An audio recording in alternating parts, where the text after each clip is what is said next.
So my name is Aaron Ho. I'm one of the professors here. To my right is Mr. Nicole Chen. Hello, everyone. And Nicole is actually our alumni. He graduated from this department in 2017. So our department is the biomedical engineering program. And in the next 45 minutes, I shall give you a presentation on information about our program. And this session is going to be 45 minutes. I'm going to use the first 15 minutes to go through the PowerPoint file. And then after that, Nicole, as an alumni, together with another alumni who will be doing it online, Ms. Carmen Sin, doing some sharing about the experience. And then after that, the final part will be question and answer. But meanwhile, you can actually use the chat box to write in your questions, and then we'll answer your questions afterwards. Okay, so our department, the program, it's biomedical engineering, BME in short, and we are a very new department. We set up officially in 2017, although the program has been in existence for a number of years, but the actual physical department only 4 years old by now. And we have a motto to actually signify, our goals for training our students, namely explore, care, and innovate. So that more or less signifies what we want to see from our graduates. Okay, so the topic of biomedical engineering by its nature is basically the intersection between biology, medicine, and engineering. Although the program is actually administered in the engineering faculty, a lot of our program contents and teaching materials are delivered by the biology department, biochemistry actually, and the faculty of medicine. So we basically use engineering and biological knowledge to solve medical problems. Now, in this slide and the next one, we are basically trying to highlight some objects, some items, technologies that you see every day that are actually products due to BME, including the simple thermometer. Although nowadays, if we use digital thermometer, which is, of course, another product by BME people. So endoscope X-ray, the heart pacemaker, MRI, and CT scan. And also the newer technology that are very hotly pursued these days are the surgical robots, and then the minimally invasive surgery, i.e. keyhole surgery. And then, of course, there are also other devices such as the implanted prosthetic heart valves, vascular stents, orthopedic implants, and so on. Now, these are very familiar items that you, one way or the other, have come across in your daily life, and they are actually BME's development. And in fact, they have a very big market as people are getting old and the world's population is aging, and also our standard of living is improving all the time. And of course, nowadays we are in the middle of COVID-19 pandemic, and you can see the importance of medical devices and also medical detection devices. So in the future, you can see that there is a big multi-billion US dollar market worldwide for medical devices as well as diagnosis, which is basically for prevention of diseases. And in the future, there will be development of gene therapies and protein development that solve medical problems for drugs, for food, and for treatment of diseases. And also electronics is advancing very rapidly, meaning that we have a lot of wireless medical devices, and including the smartwatch, for example. So imagine in the operation theater, doctors do not have these devices developed by BME people, then a lot of patients will not actually get through. So you've got all these, the patient is basically surrounded by high-tech instruments these days in the operation theater, imaging devices, surgical devices, life science monitoring devices, and so on. And this is another one, which is actually more towards in the future. We are talking about artificial organs, artificial tissues, and monitoring of the health parameters. Okay, so the BME field is rapidly expanding. There will be new technologies coming in, and there's a big market. And currently, in the hospital,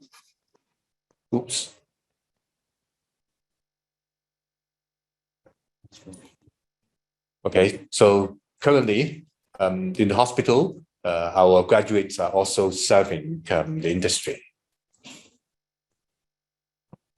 As I said earlier, we are basically training graduates to solve medical problems using engineering concept that is designed and quantitative thinking. So when you come to our program, you need to actually study science, mathematics, and engineering, electronics, for example, mechanical engineering, and so on. So it's actually a collection of many. Well, we can actually do live transcripts. I never actually knew that. So you can. It's going to be multidisciplinary. So this is actually a list of the DSE requirement.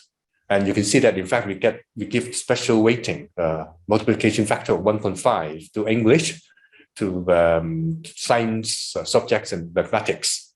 So if you actually have subjects that are in those area, then you'll be preferentially screened in, because you actually enjoy a 1.5 multiplication factor. And this is actually the situation in our last year's admission. We actually take in students with the best 5 situation, the median of 28 points. In fact, there are 2. One is the CUHK preferential HKDSE score scale, which actually amplifies the 5 double star and 5 star. You can see that they actually give you higher marks, and therefore the scores is actually multiplied for our program to 28. But if you actually follow the conventional best 5 with 5 for 5 double star, sorry, 7 for the 5 double star, and then 6 for 5 star, then our program's last year's admission score median is 25. So if you're expecting to get a score of best 5 around 25, then you'll be in serious contention to come in. Now, this is actually the distribution of our admitted students, their subjects. Okay, so a lot of them actually did chemistry, 98%, and then a lot of them did biology and physics, and also M2. And you can see a lot of them are sort of evenly distributed, apart from biology and chemistry, physics and M2. Okay, so as you can see, in fact, we don't actually have any specific required science subjects. You can have a combination of any of the 2 in order to join our program. So all the time we're looking at scores. And then this year, the government has introduced a new admission route. And you can see that this is what we call school nomination direct admission system, that students do not need to obtain HKDSE score before they get accepted.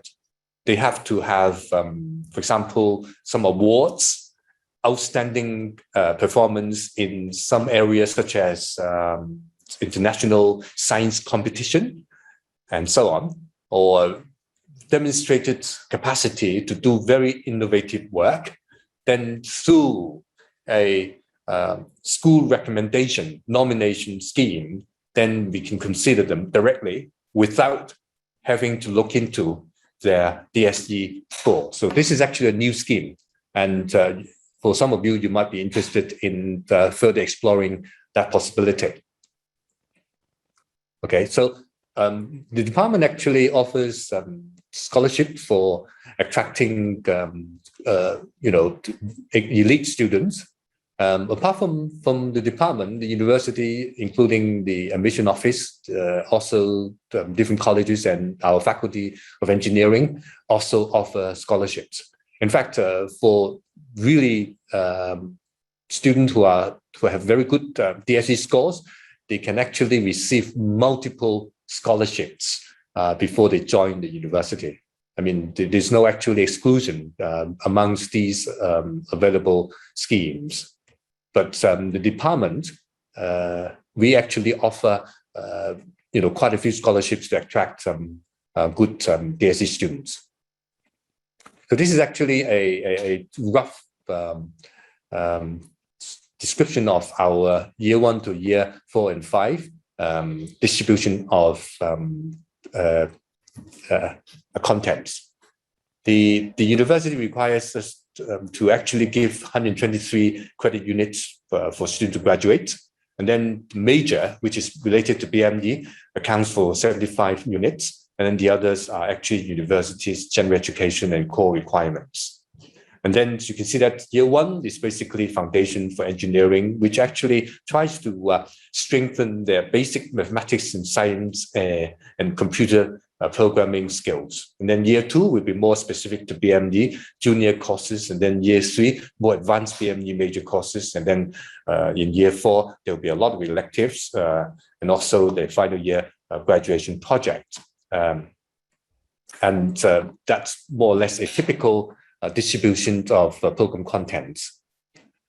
The program actually offers 3 possible specialization streams, namely the medical instruments and biosensors, and then another stream called biomedical imaging, informatics, and modeling, and then finally molecular cell and tissue engineering for students who actually want to specialize in a particular topic before they go on to further their studies or to work in a specific field. However, we don't actually ask students to specialize in a particular field should they choose to not join any of these. Okay, so they have an option of doing it or not to do it. So you also see a distribution of how our students actually enroll to those 3 streams. A good number of them are actually doing biomedical instruments and biosensors. We, during the course of their studies here, we also send our students to our medical school, which is affiliated to the Prince Edward Hospital for practical training in the summer, 2 weeks. And then we also send our students to summer exchange programs. And these is actually, these are the schools, colleges and universities that our students have spent their time in the summer for the exchange. We also send our students to the industrial sector for short-term training. And at the bottom, you see the public sector, the Hong Kong government, some offices like the Hong Kong Productivity Council, the Electrical and Mechanical Services Department, and also hospitals. And you have a long list of hospitals who actually receive our summer interns, and also companies who sell and manufacture medical devices, and also universities. So we also send our summer interns to universities and work as research assistants. And some of them actually spend their summers within the departments and helping our own professors. And the Chinese University of Hong Kong is very famous for having a very strong network of sending students for overseas exchange activities. And this is actually the university-wide program. And this is a list of our BME students who have gone to overseas universities, spending half a year or 1 year doing exchange. So these are the BME students taking advantage of the university-wide international overseas exchange program.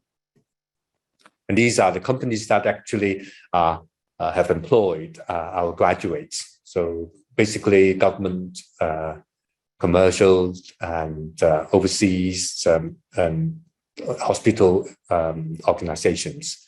And a good number of them actually eventually end up doing further studies in PhDs, and some of them actually gone on to do medical doctor training.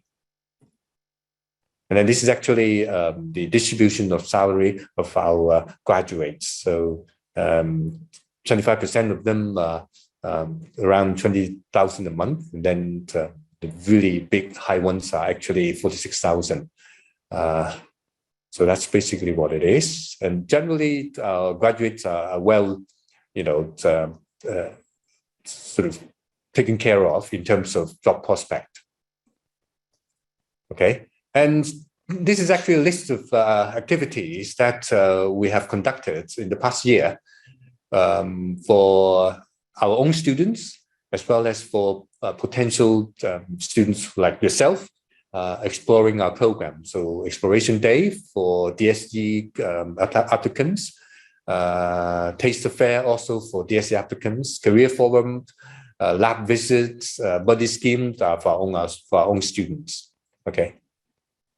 Right, so apart from today's activity, we're going to organize another consultation day before the end of this month. And that will be specific events for our own department, for our own program. So please register in order to get more information about our program. So it's 29th of October, 2:30 to 5:30. And the venue is this building, the William Mong Engineering building. And we're going to have a lab tour and then program consultation. So before I end, I want to encourage you that you can ask any questions, and the department will always on your side to walk with you the journey to become a successful BME professional. So this is actually the Zoom session, and then you're already on already, and then that's about it. So I have finished my presentation, and I'm going to hand over to Nicole, and he's going to share with us his experience as a student as well as alumni. And I'm going to hand over to Nicole. So, hi everyone, I'm Nicole. I graduated in 2017. Immediately after graduation, what I did was I went to London to work as a research assistant at UCL in the biomedical engineering department. So after that, I came back to Hong Kong to work as a medical sales in a medical device company, which distributes BK Medical's ultrasound. So I basically sold and also had to support surgical ultrasound cases in hospitals around Hong Kong. And right now, I'm working as a equity research analyst in a bank, overlooking the healthcare sector, looking at listed healthcare companies, seeing which ones are most potentially investable. So maybe we can pull up the chat and see if anyone has any questions. If not, then I can elaborate. There are a few. All right. There are a few questions from chat. Well, we'll probably deal with them, after sharing. All right. Shall we? All right. Yeah. All right. So let me first talk about usually, at least in my graduate batch, if you have good scores, people go study masters or PhDs, and I have to say, CUHK Biomedical Engineering is a really good platform for further studying. So I've had friends that have gone to the US, have gone to Germany and studied, and after that they properly resided and lived in those places already. So so including me, I went to UCL, and what I did was I worked with spectrometers and had to monitor the brain signals of babies using light. So that was what my group did. So the second route that graduates usually take, apart from the academia route, is the medical sales route, or I should say the medical device or medical pathway in Hong Kong. So what we do as medical sales is we don't just sell the product. So we have to tell the doctors what this product does. For example, surgical ultrasound, and we also have to assist them during the surgery. As in, we have to gown up, enter the operating theater, and also tell them how this helps with their whole workflow.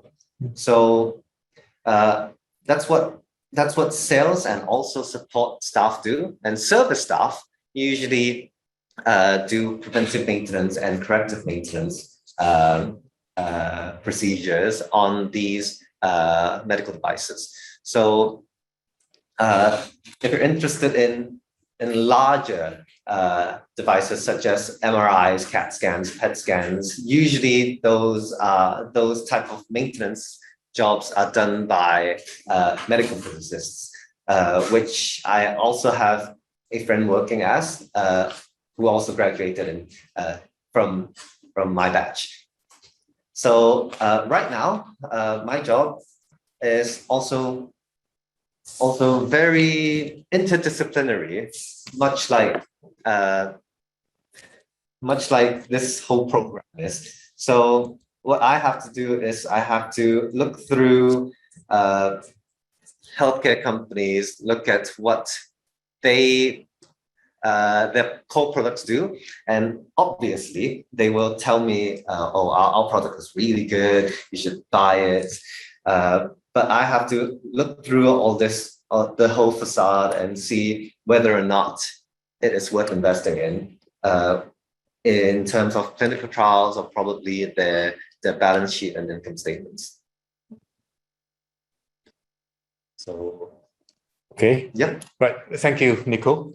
I'll save my questions to the third part of this presentation. Now I'm going to quickly hand over to Ms. Carmen Sin. She graduated in 2017. Carmen, are you there? And she's joining us live from Zoom. Okay, thank you, Simon. Good morning. Carmen?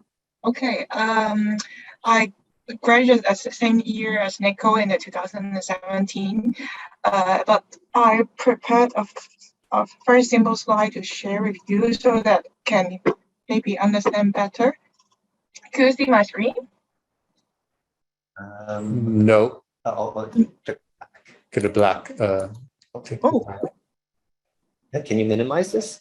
Maybe I should actually stop sharing fast. I think I probably need to stop sharing fast. Are you viewing? Yeah, can you pull this down? The black part. Oh, yeah, minimize. Okay, done. Yeah. Good. Yeah. Okay. Okay, you can see my screen, right? Yeah. Yes. Okay. Maybe a little background of myself. I graduated in 2017, but then I joined a year of placement in the EMSD in 2015. And also when I graduate, I get back to EMSD to finish my BME program. And then from 2018 and so on, I worked as the assistant electronics engineer at the EMSD in the health sector services. That's why I kind of related to biomedical engineering. Oh, so what EMSD of the government do is actually we have two branches. One is the regulatory compliance, so we look after the electrical safety and then the lift safety, etc. That's what you always may heard of EMSD. But then the other part is the training services, which we have been serving different government departments or in the health sector.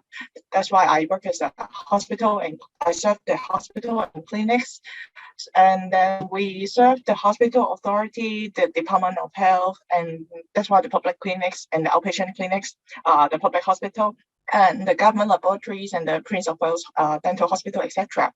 We actually maintain and operate the electrical, mechanical, air conditioning, and building services system. And for my part, I actually look after the maintenance of medical equipment in public hospitals. And we also do on the procurement of hospital equipment and then also replacement works, etc. That's what EMSD health sector services do. So on my part, this is the slide we should share with you. My experience based on like now what I work on, and I will later explain more how my BME background may help me in my work. I have been like now I need to manage projects like engineering works planning, the implementation, commissioning in public hospitals, different systems like electronic systems, maybe like some baby tracking system, the security system, or the control system for the ventilation, etc. That's all under my scope of works. And then I also do some purchasing job like biomedical equipment acquisition. I need to purchase biomedical or laboratory equipment for the government, for the Department of Health, like there's some imaging equipment like the computed tomography, some dental imaging equipment, etc. Third part is the maintenance management part that for the medical equipment, I need to formulate some maintenance strategies, how we maintain the equipment under what protocol, and regularly to review the effectiveness, some safety management, like what happened if an incident happened, and then what is the root cause. We need to do some investigation like this. And then for the fourth part, I do some like certification and quality assurance to make sure the service quality is up to standard. So I have some ISO system, ISO 3045 that is maybe is related to the program itself. Like I've learned this actually from the university program, yes. And then also the financial control, etc. So this is basically what I do as a clinical engineer in EMSD. Maybe you may think, oh, some part of it may not be related to the BME program itself, but then I can surely tell you as well. In the BME program, we learned something like the physiology, and then also the circuitry, or something like the working principle of different medical equipment, which served as a very good fundamental for me to like work in the acquisition or the maintenance management. Also, we have some regulatory courses like the regulatory affairs, I remember the course, which is, I believe, is a compulsory now in the BME program, which helped me to implement the quality system in the our maintenance service. That's why I would say BME is a really good interdisciplinary program, which have a very wide exposure for me. So even I work as, maybe Nicole is working as a research side or a medical cell side, but I'm more in the clinical side, which I think the BME background really give me a good language to communicate with users, the doctors, to translate their languages to the technical engineering field. Like we need to prepare a specification to purchase the equipment, but then we need to understand the clinical language so that we can address the needs well. Yes, maybe that's about a brief background of my job. And I would like to share a little bit is about as well. When I was before I entered the university, I was did not find the direction of which way to go, but then at that moment of me, I was really fascinated by the program that maybe joining physics, biology, and then some mathematics together. So that at that time, I chose BME because like this. But then at the end, I find out that which is the program different to others. Maybe they really is interesting. Like you can choose many other the field that you would wish to focus on. For example, I chose eventually my concentration was in the cell and biology side, which is not really related to the job I do now. But then I think that's a very good experience. As I think for me to choose, and then because like you can try whatever you want in the university, and then you do something else afterwards for the many years later. Yes. So how to prepare yourself? I think this applies for everything. For any profession that you do, be passionate, be proactive, be persistent, and be positive. Yes, that's what I want to share today. You may ask further about my job later. Yeah. Thank you so much, Carmen. I couldn't agree more with the 4 Ps. One has to be passionate and proactive and persistent and positive in order to be successful. Yeah. Thank you so much. Yeah. Thank you so much. Yeah. Right. Okay. Right. So now Nicole and Carmen have shared their experience with you as a graduate alumni. I have about 15 minutes or so for question and answer. Now, I would like to see if there is any live chat, or you can actually voice out even through your microphone to ask us questions.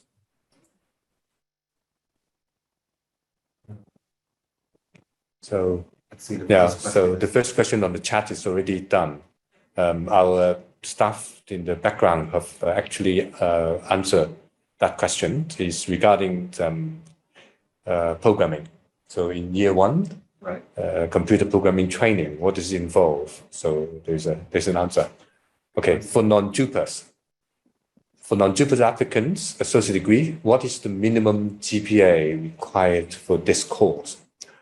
Well, if we do accept non-JUPAS associate degree graduates, the GPA that we at least we see is around 3.3 out of 4, 3.2, 3.3 out of 4 that we have been looking at.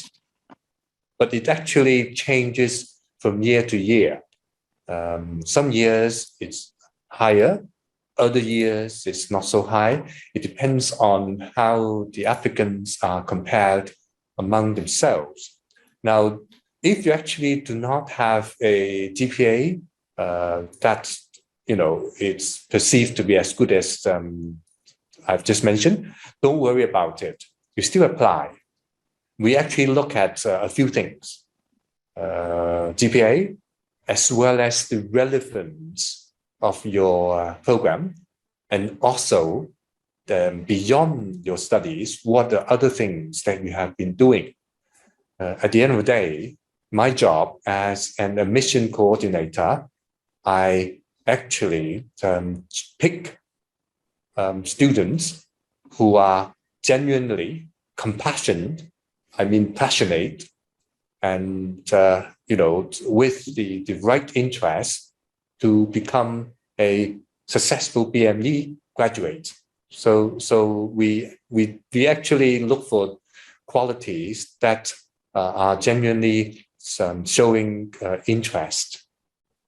So interview makes a big difference. Okay. right. Screen has a problem. Yeah.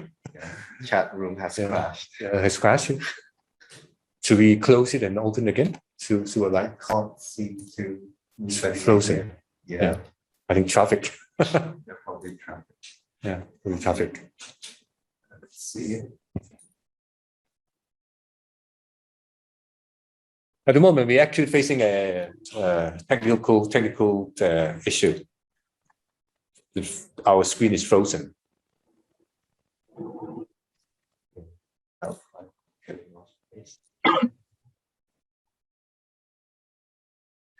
Doesn't seem to help. Doesn't seem to help. Right. our chat room is now frozen. The screen is actually frozen.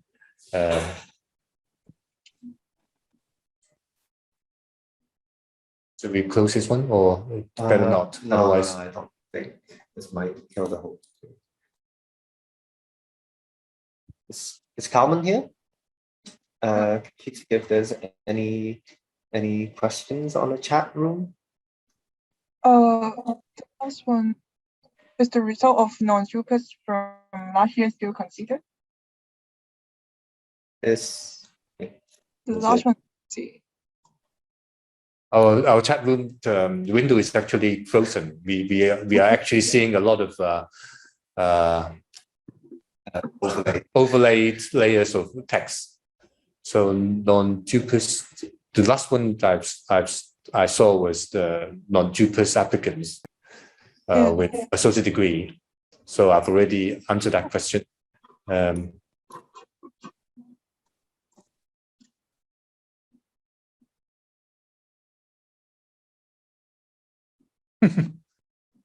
Let's see. Oops. Let's come back. the mic? Oh, it's just Zoom working up now.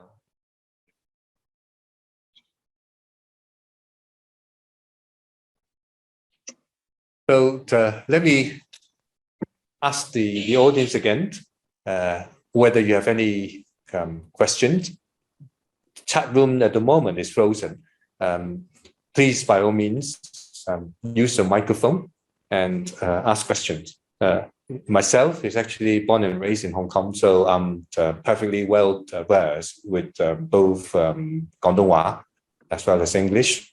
And should it be needed, Putonghua as well. So by all means, ask us questions in your own language, and this is what I'm here for. This is what Nicole, Carmen, and myself are here for, right? Yeah, to share with you our experience.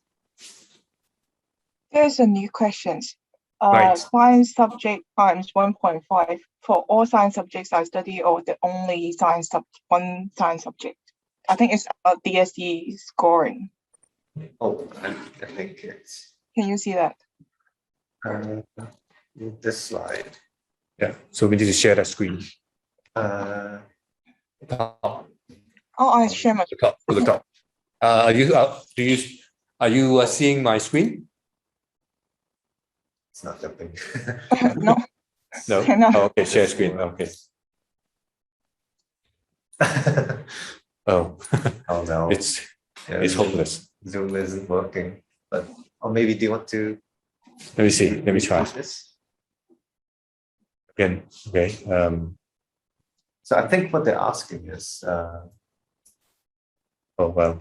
if this 1.5 times weighting can be used on all science subjects. Yes. Or is it just for one?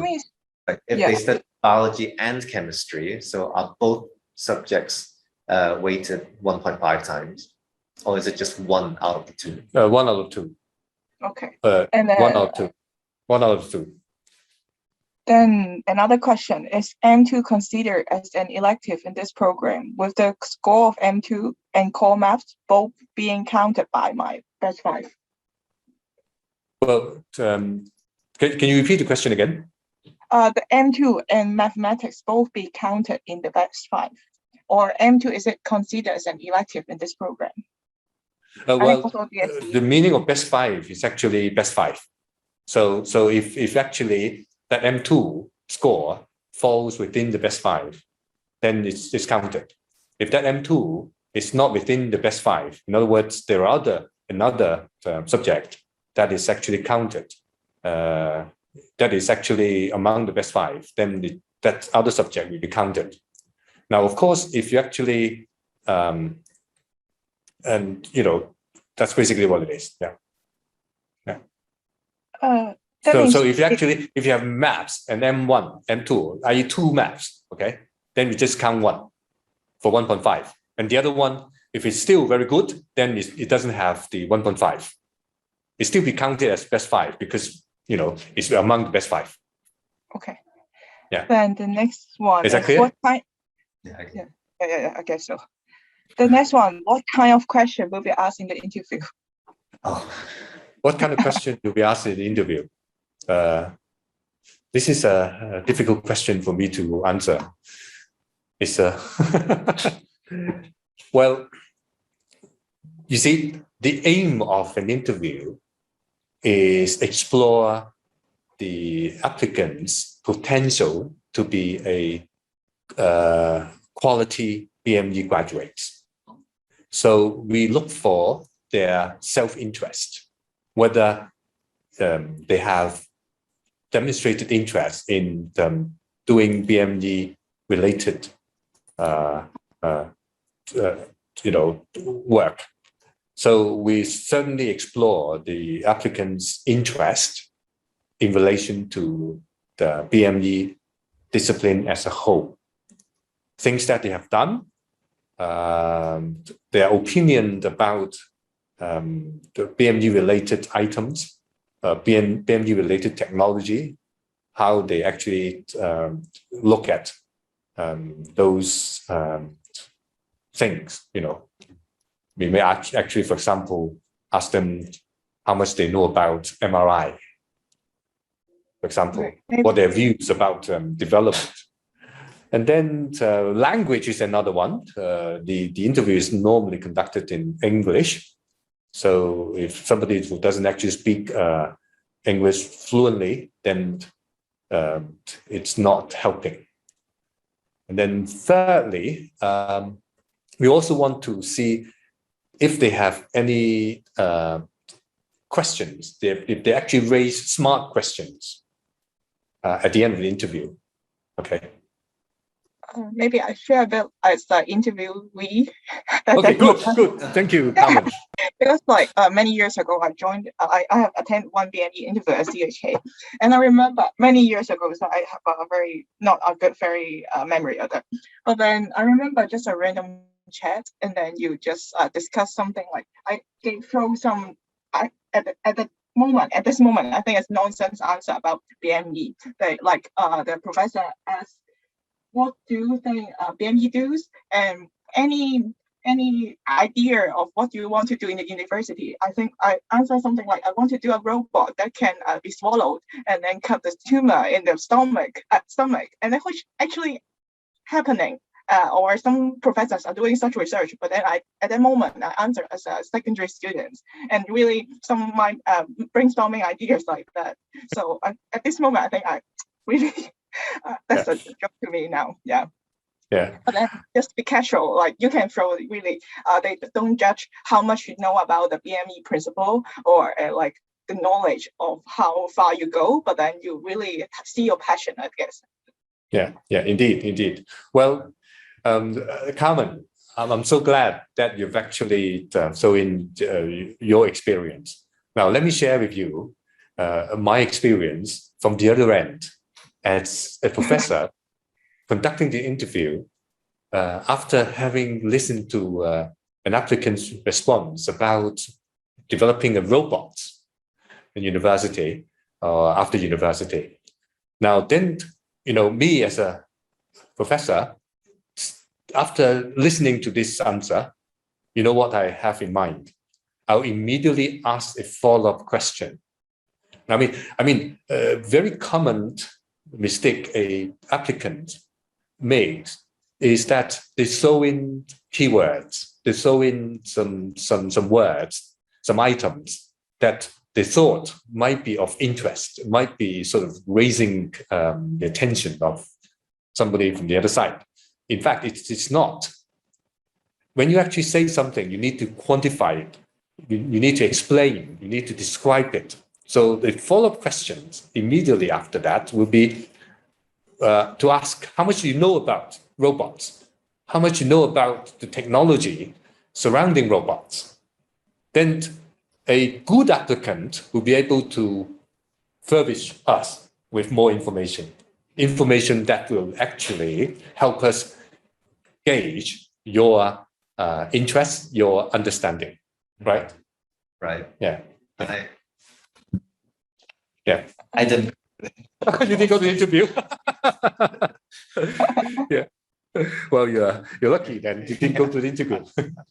Okay, Yeah. maybe Yeah. Share. there are many questions behind. Maybe I'll continue to read it. You can you see it all? Yeah, my chat box is still frozen. Okay, I read it. Right. Another student asked if I had not studied physics or M1, M2 before, would it be difficult to catch on this course? Well, many of our students are like that. They didn't come in with DSE physics. Well, the faculty actually has a physics foundation course. There are two courses available. One is more difficult than the other. So for students who did not come in with the required specific science domain, we'll send them to go through 3 units or 6 units training. I mean, a lot of our students actually come in with physics and maths and did not have biology or chemistry. Me too. So likewise, we send them to sort of get better trained and better prepared for chemistry and biology. In fact, it's very seldom that we have, students who have all 4 science subjects, including maths. They normally have 2 out of those 4. Okay. Yeah. And the next one, for IB student, do we need to study high-level mathematics or standard level is acceptable? Yeah, standard is acceptable. Okay. Then how many non-JUPAS applicants are admitted each year? Again, that varies from year to year because it actually depends on the standard of the applicants. We probably get about somewhere around 20%, around 20 to 30% every year. It depends on every year. Coming from the non-JUPAS and the non-JUPAS, both from 20% from the AD, higher diploma, and then another 15%-ish from IB or A level. Yeah. Okay. What's the difference between biomedical engineering and biomedical sciences? Maybe I should answer that question also. Engineering is more problem solving, more actually towards using knowledge from science to solve problems. Whereas biomedical sciences is more on knowledge exploration, studying how biomedical knowledge related to each other. So it's more about exploration of knowledge, not too much of problem solving. Okay. Is there any group interview? Yes. Particularly for non-JUPAS, for the AD and IDIP, because of the large number of applicants that we have received. So we conduct group interview somewhere around 4 to 5 in a group. And then for the past 2 years, we've been doing that on Zoom. So every one of them in the group will have a chance to speak and being asked questions. And then we also sort of want to observe how they interact with each other. Basically, we wanted somebody who can communicate well, and you also, again, demonstrate their genuine interest in BME, and also they have the passion to do it. Okay. I think that's all the questions I see in the chat box. Right. Now, before I wrap up, I would like to actually ask one question, which I really sort of feel I should ask this to Nicole and Carmen.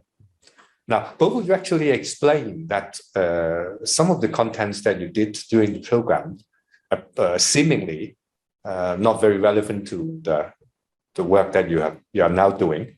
And also you went through a career development path.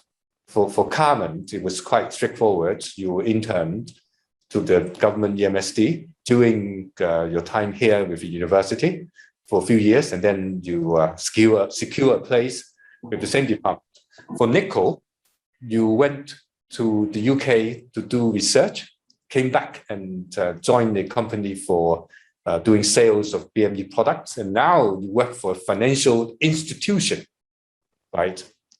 So I'll first ask Carmen to answer the question, how you dealt with those knowledge that seemingly not relevant to what you're doing. And then the same question to Nicole afterwards. You mean how I tackle the problem I meet every day now to like seemingly not non-biomedical engineering related? Yes. Okay. Like now in my work, I need to manage different projects, or I need to absorb different kinds of knowledge that actually not learned in BME course.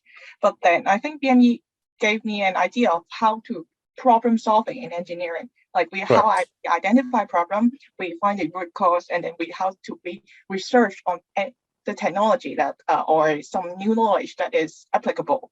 Then we propose a solution. That's the problem solving process. And now every day I need to, like as an engineer, we need to solve many problems, no matter on the technical side or how we deal with project management, how we deal with the maintenance management or client liaison, etc.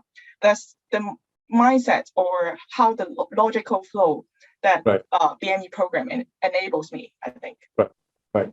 Right. Okay, good. Yeah.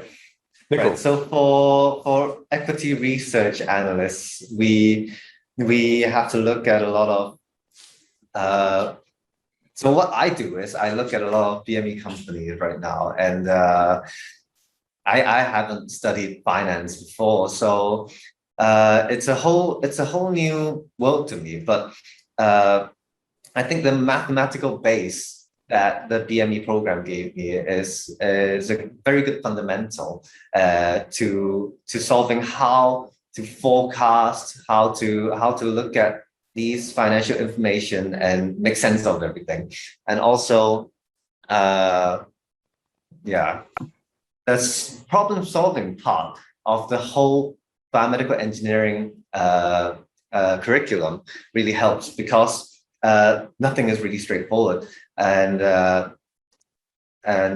it takes a lot of time to absorb all information from different aspects, from different disciplinaries, and form a solid answer.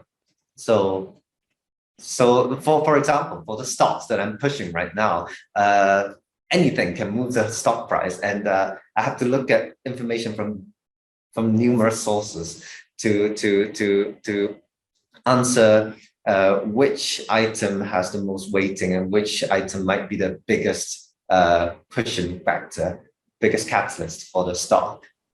Yeah. It's about decision making, I guess Nicole said. Indeed, I first supplement on that is that BME during the curriculum or throughout the years, I learned how to absorb new knowledge that actually I need to do every day now, because like you will never be able to learn everything in the university. And from work, you actually need to from everyday work, when you're out of the university, you need to tackle problems by yourself. And the BME program gave us a lot of freedom that you can explore in addition to the knowledge it gives you. Yeah. In my opinion, I think what the program, BME program offers is actually a solid foundation in the technological aspect, so that when you actually analyze problems, you can analyze them more accurately. And I think those are very important, because they help you analyze situations with a better chance of getting the right outcome. Yeah, I mean, like analyzing companies. Yes, you sort of get a sense of what the step-by-step process should be.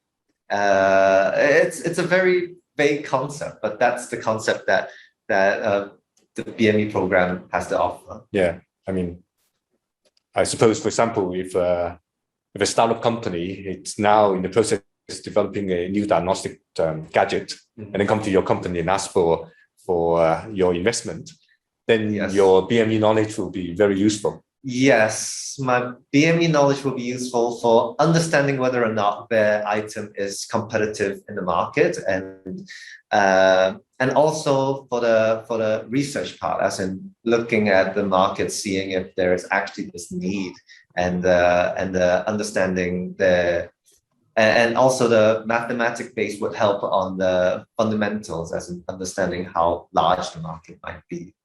Yeah, yeah. I mean, likewise, for Carmen, I mean, you're representing the government, right? And if a vendor or a contractor comes to your department and try to sell you some services or devices or equipment, then your BME training will be very useful in giving a very accurate assessment, right?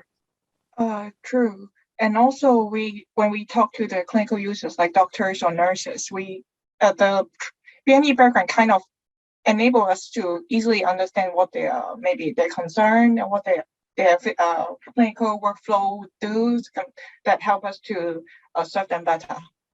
Right. Yeah. Okay. Right. Good. Thank you ever so much, both Nicole and Carmen, for your sharing. They're really, really useful. Now, I noticed that time is actually running fast.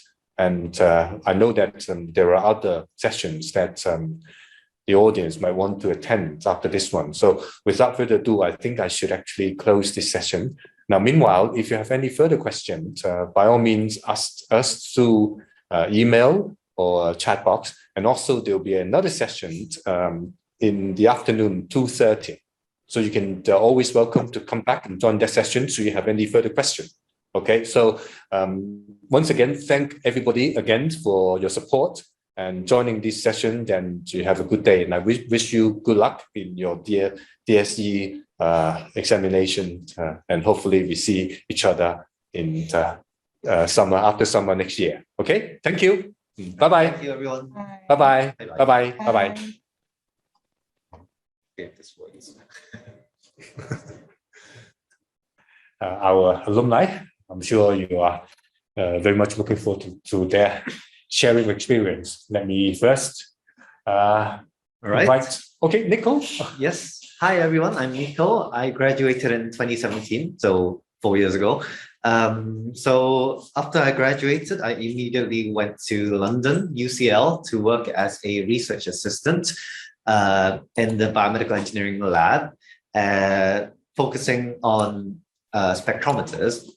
So after that, I came back to Hong Kong and worked as a medical sales in a medical device distributing company, mainly selling surgical ultrasounds. So when I say medical sales, actually what I had to do was sales, support, and service, 3 things at the same time. So selling the equipment to doctors, following up with procurement procedures with hospital admins and such. So that's the sales part. Then the support part is entering the operating theater and helping, supporting such the whole operating procedure.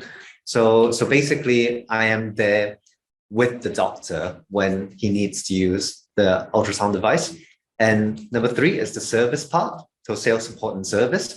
So for service, I had to go around different hospitals in Hong Kong and did preventive maintenance and corrective maintenance of the equipment that they had bought from us. So that was my job as a medical sales. And finally, now I am working as a equity research analyst at a bank, mainly looking at healthcare related listed companies. Basically, I have to see if they're worth investing in, and if they have any future share price catalysts. So whether the company has strong clinical trials and clinical backgrounds, whether they're selling globally and forecasting their future market size. Yes. Thank you, Nicole. Great. Okay, then it's my turn. I'm Kiki, okay, and I'm graduated in 2019. It is around 2 years from now. In these 2 years, I'm working in a local private hospital called the Hong Kong Adventist Hospital of Tsuen Wan, and I'm undergoing a Scheme A here, and I'll talk about it later. As a Scheme A candidate, my post is a graduate biomedical engineer in a hospital. So my work is mainly to, generally speaking, we manage all the medical device they use in the hospital. So to manage the device, all things about the medical equipment, including the acquisition, maintenance, and the disposal, will undergo our management. For example, when nurses and doctors speak their needs, we will undergo some technical evaluation, we will search for the suitable technology to solve their problems, and then we will do some product comparison. For example, when they're sorting for a CT scanner, we will search equipment from different supplier and then see which one will be more suitable and more cost-effective to fit their needs. And then to the maintenance part, we'll keep on a routine maintenance for the medical equipment, like annually or biannually, to check on the equipment effectiveness and the electrical safety. So to ensure that when the medical equipment is used on patients or during surgeries, they will do not any harm to the operators and patients, and they will function well to fit their needs. And then finally, when the equipment comes to the end of their life, we will undergo a disposal assessment to see whether the equipment is really need a disposal, or we can do some maintenance to make it more fit the needs of now. This is mainly the work of my daily work in the private hospital.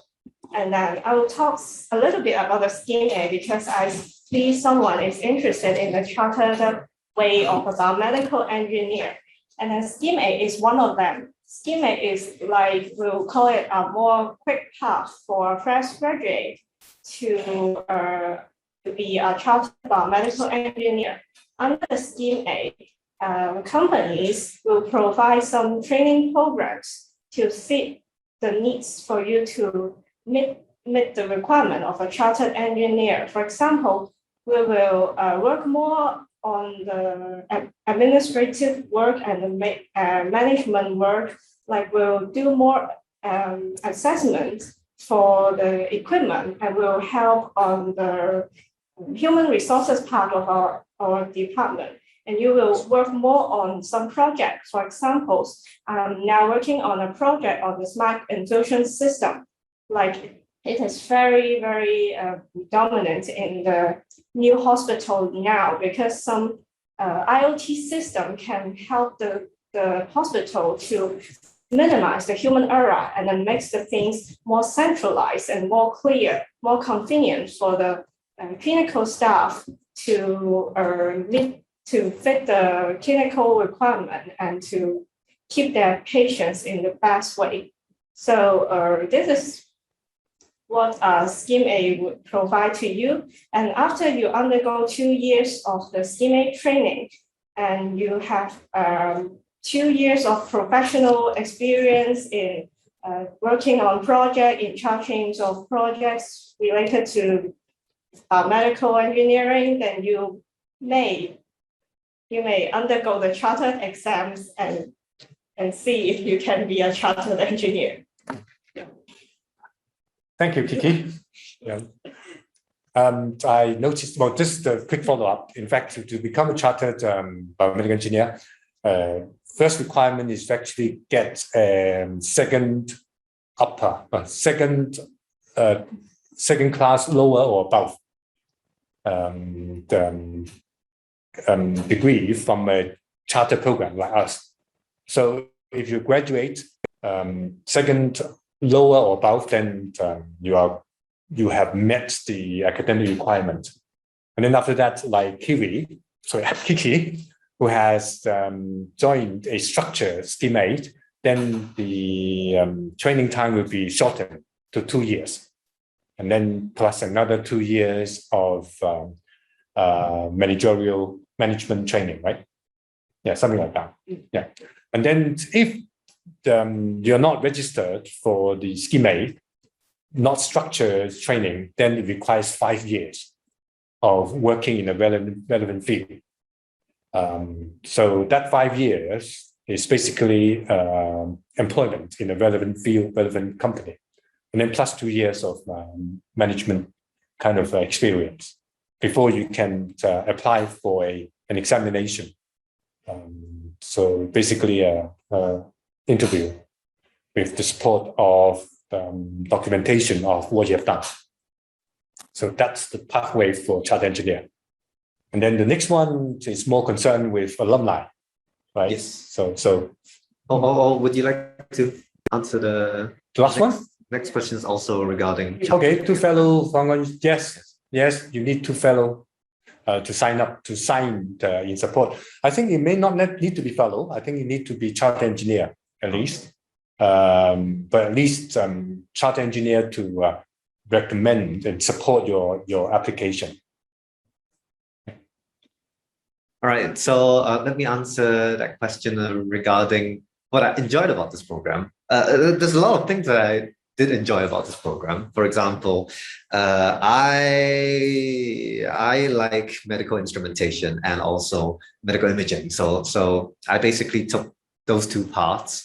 I didn't specifically stream in any one of them, but I played around with these 2 because initially I really liked physics and kind of wanted to use it on the human body. But what I found challenging was I actually didn't study biology in my secondary school. So when I entered, luckily there are a few courses to build a good fundamental for if you didn't study biology or chemistry or physics. So there are also courses that can help you build these fundamentals so that your life ahead will not be that difficult.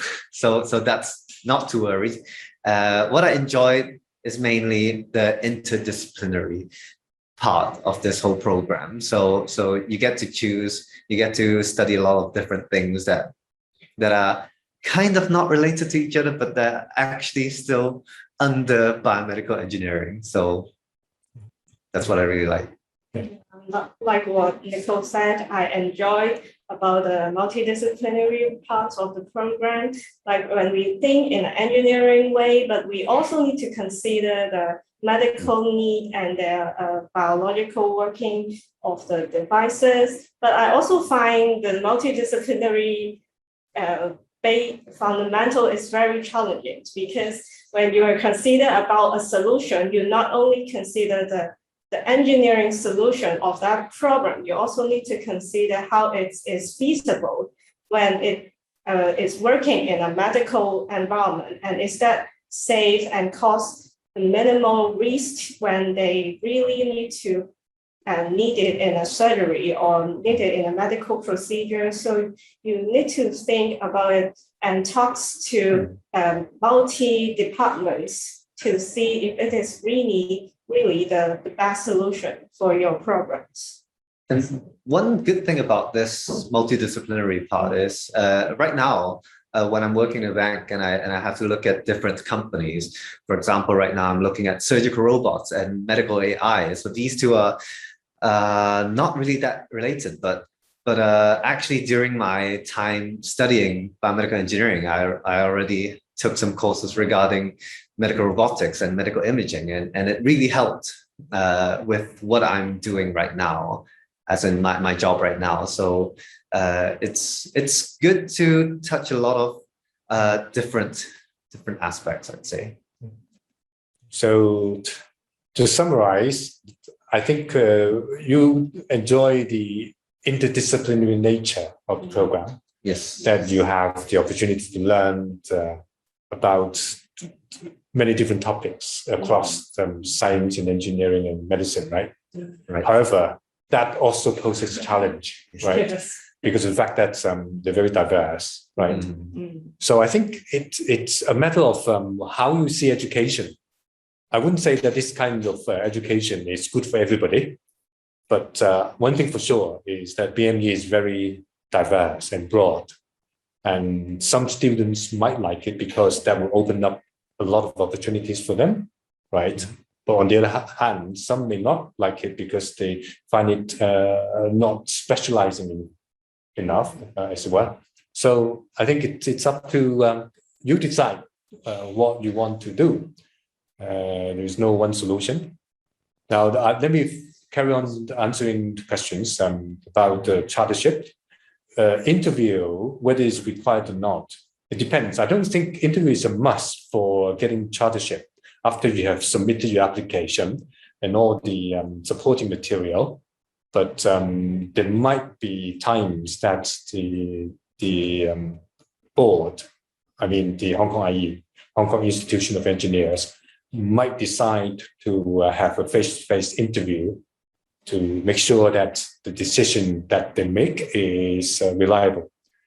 And then finally, the question on BME 課程 engineering 部分比 biology medical 部分多.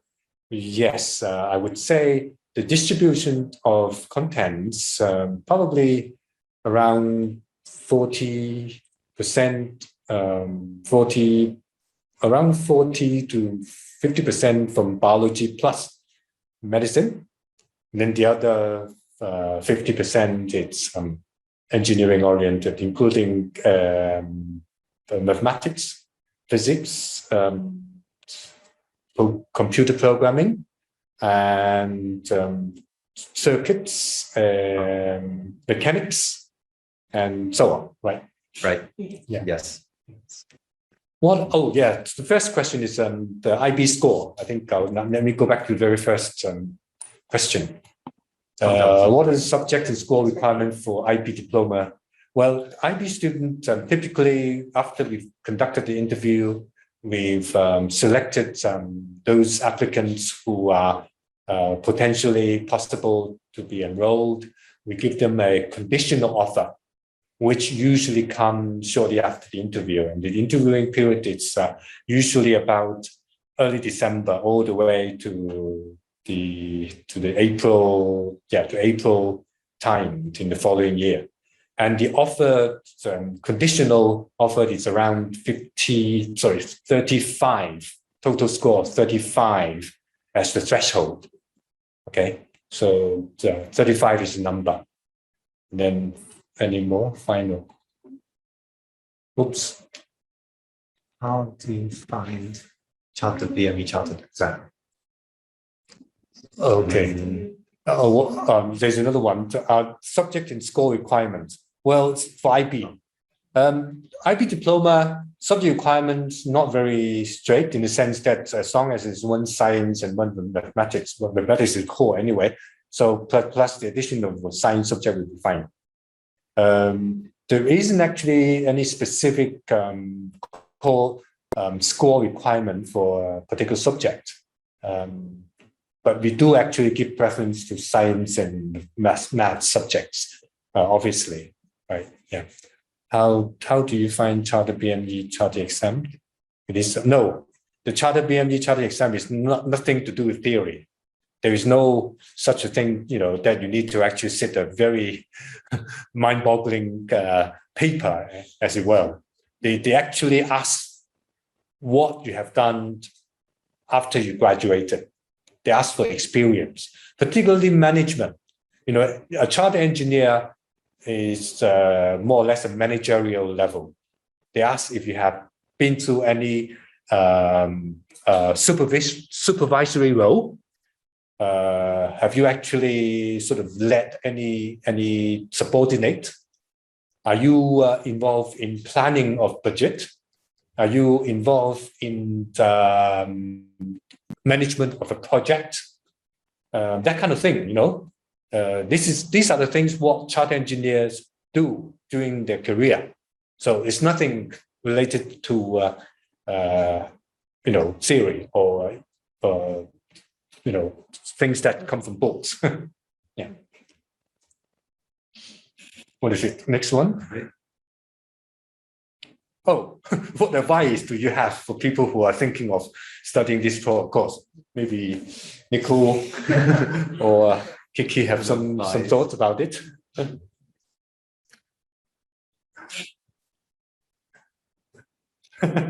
I'll say that this course is very fun because it's involved a lot of parts like what we talked before. It's involved engineering, mathematics, biology, and medicine. But you, I hope you are interested in studying many different field things because they are all interesting.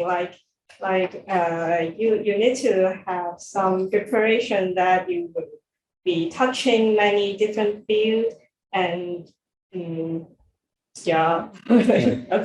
Yes, you might be touching a lot of different fields, but not necessarily very specified in one specific field. So the usually engineering used to be only stuff like mechanical, computer science, and electronics, and that's it.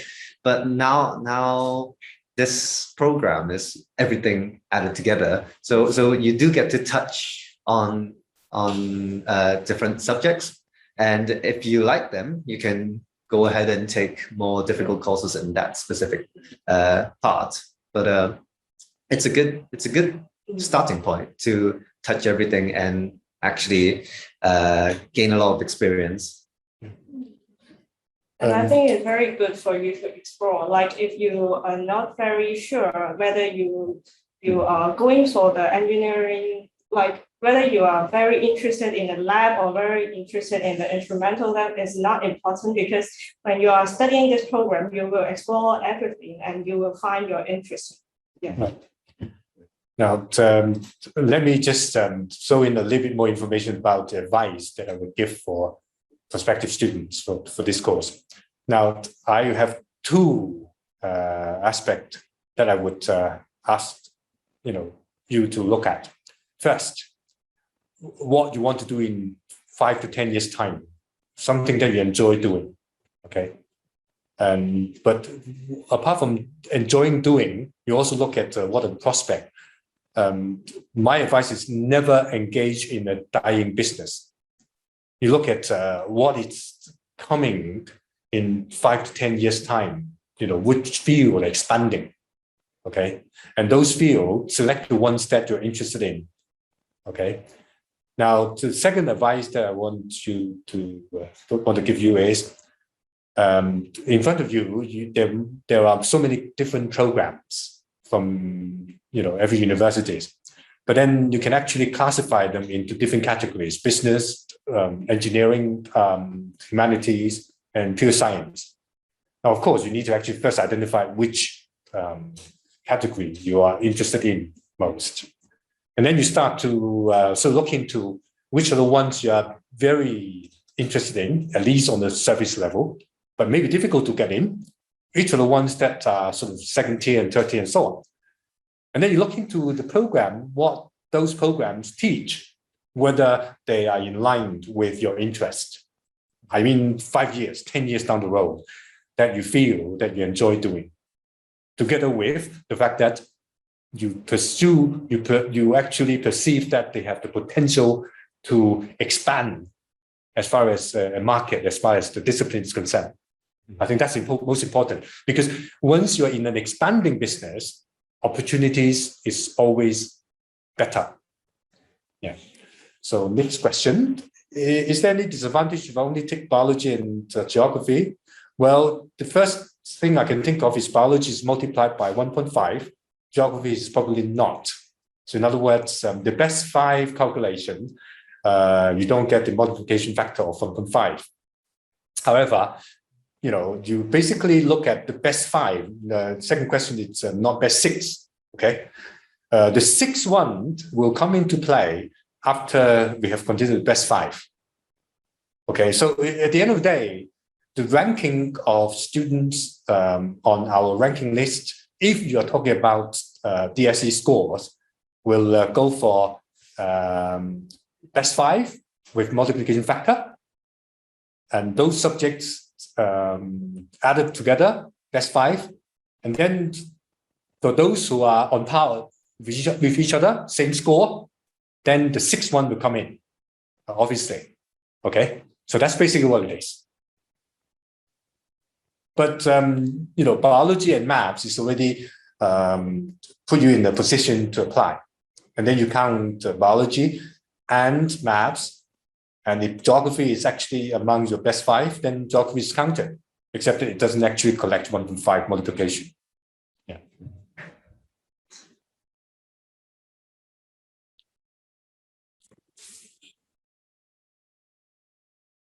Thank you.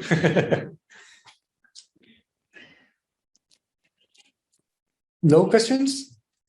Any other questions?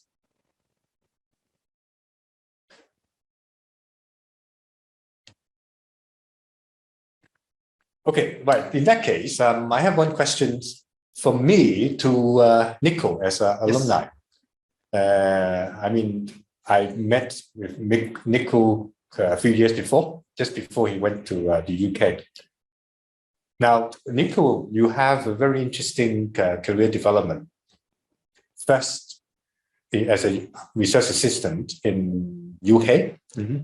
Second, salesperson. Now, investment bank. What kind of mindset have you gone through over that period, over that transition? So, so first of all, after graduation, because usually, at least my batch, when you get good grades, you kind of want to go into masters or PhD. So that's why I went to London, to UCL, to work as a research assistant, to see how that role would take me. So it was pretty engaging in a sense. That academia is very different and it's very forefront, but it's also you don't really get to meet a lot of different people, I would say, at least back at my lab, because I was always in the lab. So after that, I decided, how about I try some type of job that requires me to talk to people. So that's why I went to work as a medical sales. So let me have a look. There's this question that's asking me, how long did it take to find a job after graduation? Usually my batch, it takes only 1 to 2 months, to be honest, because there's a lot of openings for biomedical engineers in the hospital authority, and also different medical device companies in Hong Kong. So any medical device that you can think of that's sold in Hong Kong hospitals, like MRIs, CAT scans, and PET scans, you need a sales and support team. So usually they do take in graduates as well. But let me follow up with my question. I mean your question. So finally, after my work as a medical sales, right now in equity research, basically, biomedical engineering has given me a very good foundation, basically.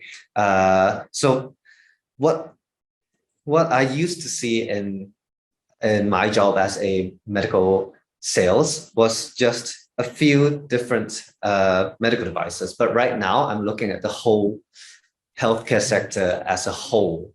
So it's pretty satisfying, right? I'd say.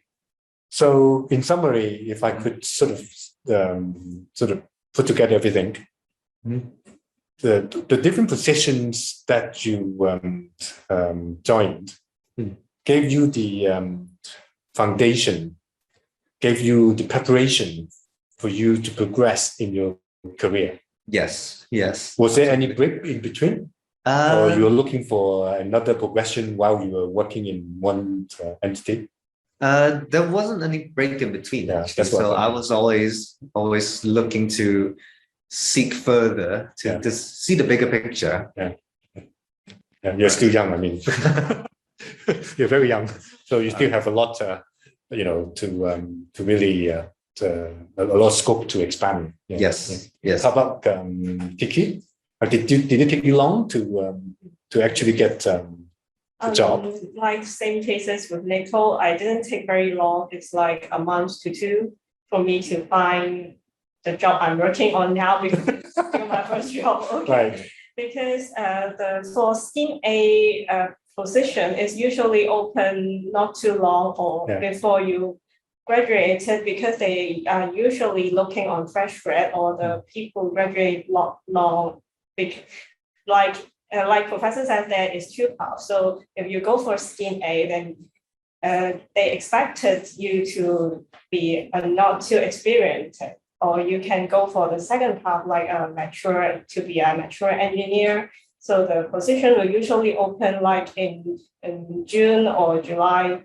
So if you are interested in that, you will look for it from hospital authorities or the other private hospital in Hong Kong. Like as far as I know, the hospital I'm working in, the HKAH, TDAP, and the HKAH have offered positions of graduate biomedical engineers. And as far as I know, my schoolmates from the university also take not too long to find a job, working in a medical device company as support or sales, and also some will be working in the science park for the research of some more innovative medical equipment. Okay. Thank you, Kiki. In fact, in the days when I graduated, the Scheme A engineer was a dream job for us. They weren't that many, first, and second, companies will actually hire Scheme A engineers, are more or less preparing them for future senior positions. So they actually go very fast. Hopefully. So hopefully, it all depends on you. Now, there are quite a few questions that I need to actually answer. Now, the first one is, how do I... the interview. Okay, yes. So what kind of questions will be asked during interview? Well, all students we've accepted for the program have to go through interview. So one way or the other, we have to interview them before we give them a place, including DSE applicants. And second, at the interview, we basically want to ask a question whether this applicant will make a good and passionate BME graduate. Good and passionate BME graduate, meaning that they have, the interest from inside. They actually have their natural interest in BME related discipline. So we ask questions. Give an example. For example, how do you see the CT scans development? For example, how do you see MRI's development? Or when today there's COVID-19 pandemic, if you were an engineer, how would you suggest to actually help in improving the situation? Now, for that kind of questions, we expect students to actually be able to give us a sensible and reasonable answer that suggests that they are capable of analyzing situations in a logical manner. Okay, obviously that's a sign of genuine passion. Okay, so that's basically what it is. Okay, the language proficiency is important too because it's conducted in English. Okay, so next one, how do I have to calculate a lot in BME? I suppose, is it mathematically intensive? Yeah, well, what do you think? What do you think, Nicole? Which stream did you take? I checked medical engineering. Oh, okay. Oh, me too. Me too. So biomedical instrumentation and biomedical imaging is pretty math. Single analysis. Yes. You need to do a lot of double integrals and stuff like that. So yes, there is a lot of calculation involved. But from what I've heard, the other stream, as in the what's it called again? The tissue engineering. That one doesn't have much calculations involved. Yeah. So it all depends on what electives the student pick. Some are very non-quantitative. Some are very quantitative, including, for example, image processing. Yes. Very computer-oriented, very artificial intelligence-oriented. But tissue engineering is very biology, right? Yes, cell culturing. Yeah, cell culturing. Yeah. So in chemistry as well. So students can get by. It all depends on what options they take. Next one, how many devices can permitted be in a month? Oh, from 0 to many. It all depends on what they do, right? Do you provide? Do you produce devices every month? Probably not. No. From what I've heard, usually companies only work on a few medical devices, even if they are startups. They're at most 2 to 3. So, how long does it take? It takes a team of people around 2 to 3 years to start. To start with clinical trials, preclinical trials, I'd say. So, it takes at least a decade to actually push out a device, a medical device. Yeah. How about Kiki? My job is not creating a medical device. Instead of creating, we are managing dozens of devices every day. So it's quite different when you're working in hospital and working in a manufacturer. Yeah. So dozens of devices every day multiplied by the number of days you work in a month. Yeah. Big. So I think it all depends. It depends on which kind of subdiscipline within BME that you're working in. Yeah. So let's move on to. May I ask if there's any detailed course content for us to take a look? Well, I think. Here we go. The admin has just answered. Yeah. Well, I think the best place to get such information is our website. That's as much as we can say.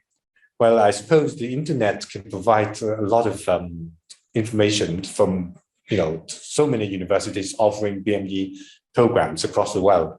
So I think if you actually sit in front of a computer doing Google, using a few keywords, BME subject contents, BME course contents, it won't take you more than a few hours to get a good grasp of the key course contents.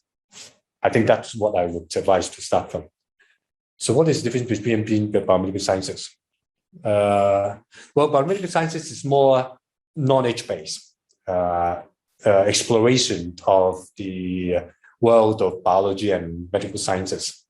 Okay, whereas BME, our program is more problem solving. In other words, we actually train engineers who are sort of proficient in quantitative analysis, proficient in logical thinking, proficient in optimizing situations, proficient in using science principles to come up with solutions. So instruments, what else? Technologies and so on. BME course content. Oh well, that's our admin's reply. So you are welcome to have a quick browse of this website. Will there be group interaction during interview? Yes, some of our interviews are actually group interviews, 3 to 5 people in a group. Okay, and sometimes we actually conduct individual interviews. It depends on how many applicants we need to deal with within the short time, and B, whether we actually want to specifically look at a certain applicant. Again, it depends, but most of the cases are group interview. So we want to actually see how, each one of them will have a chance to answer questions and communicate with us. We also want to see how they sort of interact with each other. Is it possible to get in touch with the alumni to ask for more questions? Sure. Let me think how this should be handled. Well, the questions can be posted, or you can actually ask the question to our admin. Yes, okay. You probably would like to. Maybe you should type an email and send it to the department email first. Send to admin and see what question it is. Yeah. And if I can help, if we can help, then we'll definitely get involved. Yeah.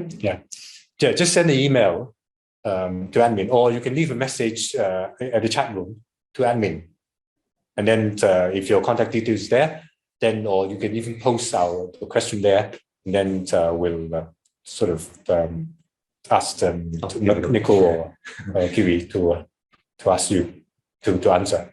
Okay, by all means. We are, after all, we're here to help. Yes, yes.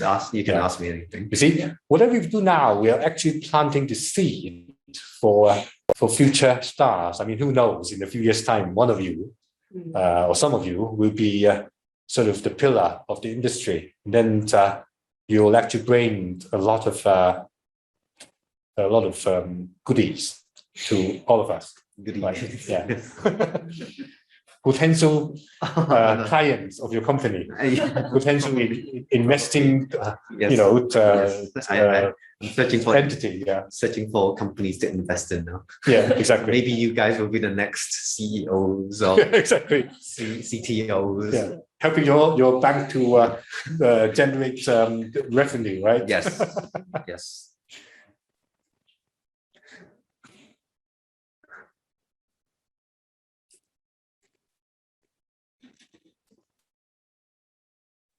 Okay, so I can see that there is no further question, and time is actually running really fast. We are more or less coming to the hour mark. I understand that there are also other information sessions at every half hour. So I think we better stop here so that you can have a chance to attend other sessions. So at this point, I'd like to thank everybody once again for your support. I hope this session is useful for you. But meanwhile, by all means, contact us again if you have any further questions. And don't forget, there is another event on the 29th of October, a couple of weeks later. It's actually a visit of our department, and it's going to be face-to-face, 2:30 afternoon for 3 hours. Okay, so thank you. And thank you, Nicole. Thank you, Kiki, for helping us today. Thank you. Bye-bye. Bye-bye. Bye-bye. Bye-bye.